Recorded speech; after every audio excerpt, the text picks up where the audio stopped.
Marvel studios की most expensive political action thriller movie captain America brave new world के लिए हम fans को क्यों एक्साइटेड रहना चाहिए वो आपको पता है? अगर नहीं पता so you are missing a lot guys, because he is not just a typical Marvel movie. I know ये मूवी मार्वल की मल्टीवर्स सागा के लिए उतना इंपॉर्टेंट नहीं है, इवन डूम्सडे या फिर सीक्रेट वॉर से भी इस मूवी का कोई मेजर कनेक्शन नहीं है, बट स्टिल सैम विल्सन की ये captain America brave new world MCU की ग्राउंडेड फ्यूचर के लिए बहुत ही ज्यादा इंपॉर्टेंट मूवी है। ये बात आपको तभी रियलाइज होगा जब आप ये सोच कर देखोगे कि भाई विंटर सोल्जर और सिविल वॉर जैसे क्लासिक मूवीज क्यों इतना क्रेजी और एमसीयू की फ्यूचर के लिए इंपॉर्टेंट फील होता था। Not even grounded story line बल्कि इन्फिनिटी सागा के लिए भी वो मूवीज बहुत ही ज्यादा इंपॉर्टेंस रखता था, because they are not just another typical political movie. हम सब जानते हैं कि वो मूवीज सुपर हीरोज की राइवलरी के लिए कितना फेमस थी। इमेजिन करो बैरन ज़ीमो का एक छोटा सा पॉलिटिकल कदम किस तरीके से कैप्टन और टोनी को लड़ने में मजबूर कर दिया था, एंड इवन एक छोटी सी कॉन्ट्रैक्ट या फिर कुछ नेगोशिएशन की वजह से किस तरीके से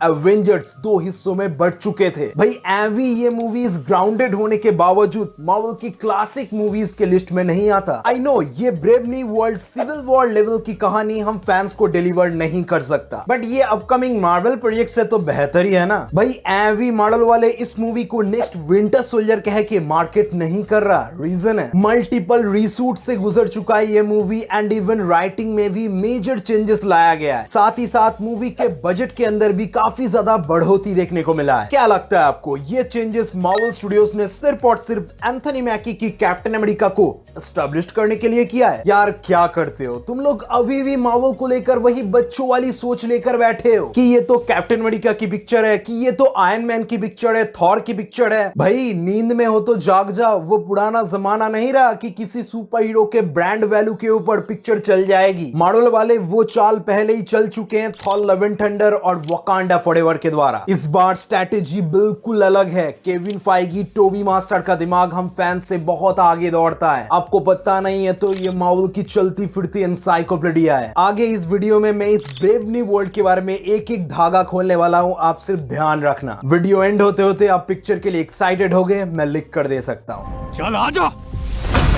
रोक के दिखा मुझे।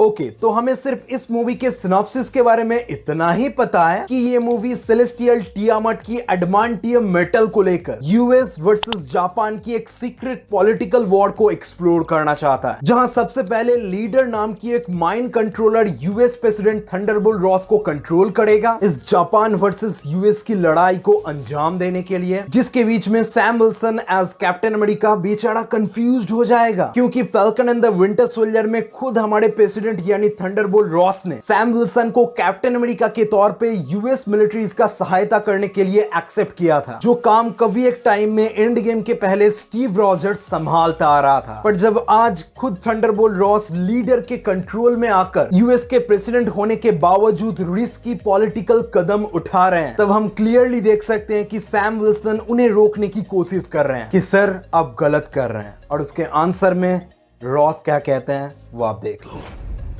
तुम स्टीव रॉजर्स नहीं हो। सही कहा, नहीं हूं मैं। और ऊपर से इन्हीं पॉलिटिकल मसलों पे अपना टांग अड़ा रहे हैं सरपंच सोसाइटी के मेंबर्स, जिनको लीड करते हुए हम देख सकते हैं जियान कार्लो एस्पोसितो को। अब ये सरपंच सोसाइटी क्या है वो मैं आपको बताने बैठ जाऊं तो आप बोर हो जाओ। बस इतना समझ लो ये एक इंडिपेंडेंट ऑर्गेनाइजेशन है जो गलत कामों के खिलाफ गोली बारूद से बवाल मचाता है। अगर गलत काम खुद कैप्टन अमेरिका कर रहा है तो वो लोग उसका भी विरोध करेंगे, विच मीन्स ये एक ऐसा पॉलिटिकल वॉर है जहां हर कोई ऊपर आकर डोमिनेट करना चाहता है हर किसी के ऊपर। तुम हाथ तो मिलाओ सैम।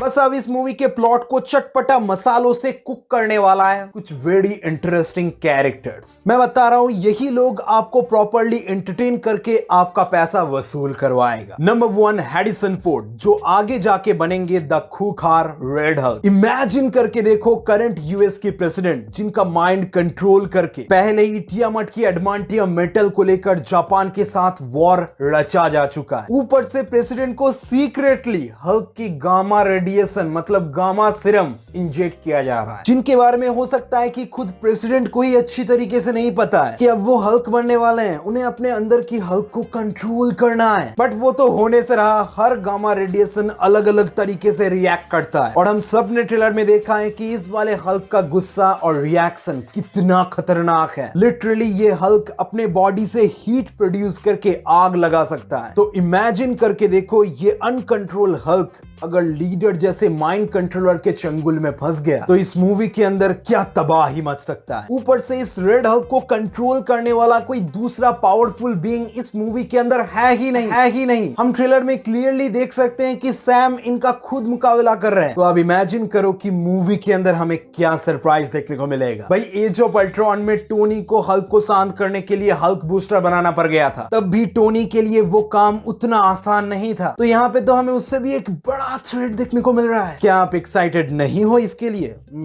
ये तो नहीं हो सकता। अब इस एक्साइटमेंट का दूसरा पड़ाव इस मूवी का सीरियस पॉलिटिकल वॉर के ऊपर है। हम फैंस एमसीयू के अंदर वकांडा की वाइब्रेनियम को लेकर बहुत सारा पॉलिटिक्स पहले ही देख चुके हैं कि कैसे सरकार वकांडा को अपने अंदर शामिल करके वाइब्रेनियम के वेपन्स की डील करना चाहता था, पर टिचाला हो या फिर सूरी, किसी ने भी वो होने नहीं दिया। पर अब एमसीयू के अंदर एक और इंपॉर्टेंट मेटल एडमांटियम का डेब्यू हो चुका है और आपको नहीं पता तो इसी मेटल का यूज करते हुए एक्समैन यूनिवर्स में वुल्वरीन के क्लॉज बनाए गए थे। सो अब इस मेटल का अहमियत आप समझ लो। जापान और यूएस के समुद्र के बीच में एक इतना खतरनाक सेलेस्टियल विच मींस एडमांटियम का एक पूरा खजाना किसका है? जापान या फिर यूएस? इवन इन दोनों देशों का इरादा क्या है इस मेटल को लेकर? इनह्यूमंस के ऊपर एक्सपेरिमेंट या फिर किसी सीक्रेट न्यूक्लियर वेपन की तैयारी? बहुत सारा पॉलिटिक्स होने वाला है जिसके अराउंड एक सॉफ्ट वॉर को कंडक्ट किया जाएगा जो आगे जाके सुपर हीरोज को एक दूसरे से लड़ने के लिए मजबूर कर सकता है। आपको तो पता ही है कि फिजिकल गेम से ज्यादा इंटरेस्टिंग माइंड गेम है। ओवरऑल मॉडल वाले इस मूवी के द्वारा एक टेंशन वाला विंटर सोल्जर टाइप माहौल क्रिएट करने की कोशिश कर रहे हैं जो आगे जाके एमसीयू की इस ग्राउंडेड स्टोरी में काफी मेन इंपॉर्टेंट रोल प्ले करेगा। आई नो मैंने आपको काफी ज्यादा कंफ्यूज्ड किया, but it is so it is. ये मूवी देखना है तो इंतजार करो, नहीं तो मल्टीवर्सनल मूवीज के लिए हमें थोड़ा सा और इंतजार करना पड़ेगा। सब कुछ आपके ऊपर है कि आपका टेस्ट कैसा है। मैं मिलता हूं नेक्स्ट वीडियो में, लाइक जरूर कर देना।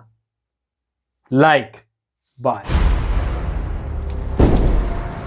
ये लाल वाला मार्केट में कब आया?